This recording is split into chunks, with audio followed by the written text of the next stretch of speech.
Canada's unemployment rate just hit 6.9%. But let's stop pretending that's just a number. That's tens of thousands of families now facing stress, skip meals, late rent, and even the risk of losing their homes. And one of the biggest corporate culprits behind these numbers, Stellantis. Tonight, I'm not just breaking down the April jobs report or the Bank of Canada's stability warnings. I'm calling out the corporate lies and leadership failures that are gutting working people across Canada, Europe, and the globe. StatsCan says Canada added 7,400 jobs in April, but the unemployment rate still climbed to 6.9%. Without the 23,000 temporary public jobs, those people hired to work the federal election, that number would have been negative, and unemployment would be sitting around 7 or 7.1%. We have to stop sugarcoating this. These aren't abstract shifts.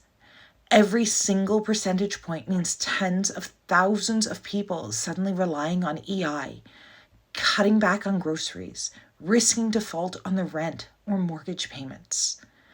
In Ontario, unemployment is 7.8%. In Toronto, it's well over 10%. That's 1 in 10 families looking at financial uncertainty right now. Now, here's where my blood really starts to boil. In Ontario, 31,000 manufacturing jobs were lost last month. 15,000 to 16,000 of those jobs were because of Stellantis. Globally, tens of thousands more have lost their jobs because of Stellantis. And what is Stellantis doing in Canada? They're blaming the tariffs. Now, I'm completely against the tariffs and I'm completely against the counter tariffs, but we need to be honest about what is and is not tariff related. People are coming out and blaming Doug Ford, blaming politics, and I'm sure it feels good, but it isn't true. The truth is that Stellantis has failed. It's failed miserably at its EV transition. It was too slow, too uncoordinated, too poorly marketed, and quite frankly, not great cars.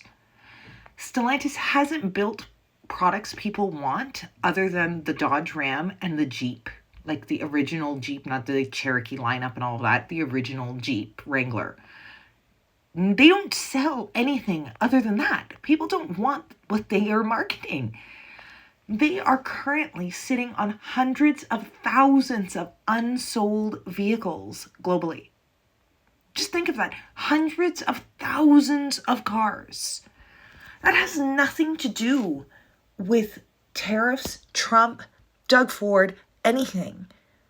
That is Stellantis failing its workers. That is Stellantis shutting plants, cutting jobs, walking away from communities.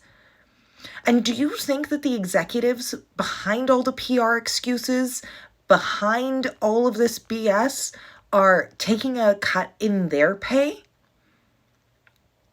In Italy, the casino Stellantis plant has operated for less than 40 days, 40 non-consecutive days in the first quarter of this year.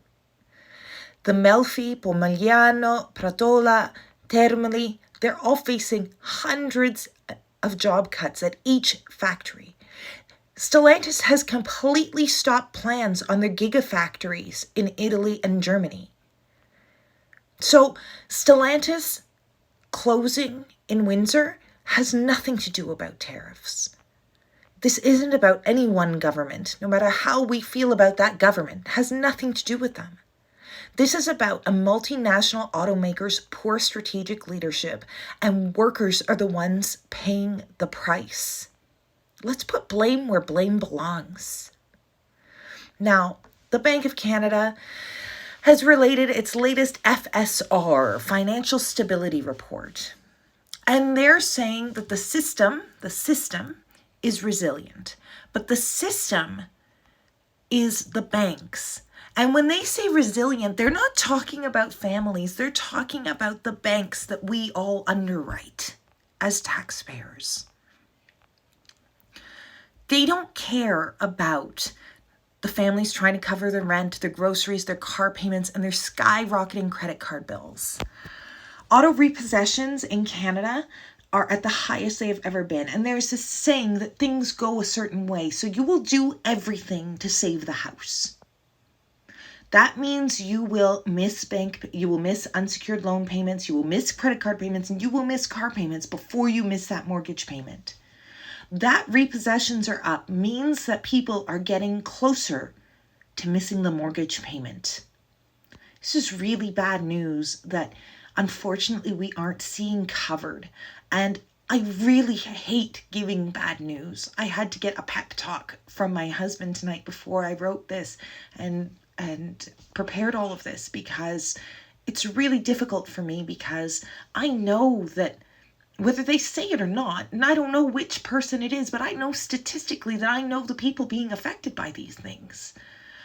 And I hate delivering this kind of news. I absolutely hate it, because there is no silver lining. I like it when I can give a silver lining.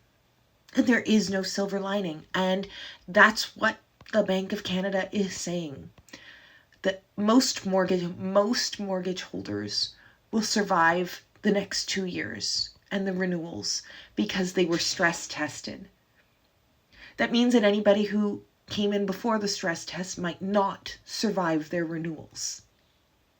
That means losing their house.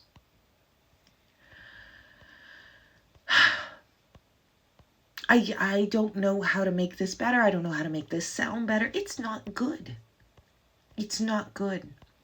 Small business owners are scraping by, and supply chain costs are rising, and we'll see in 10 days, 11 days, what the inflation rate looks like. But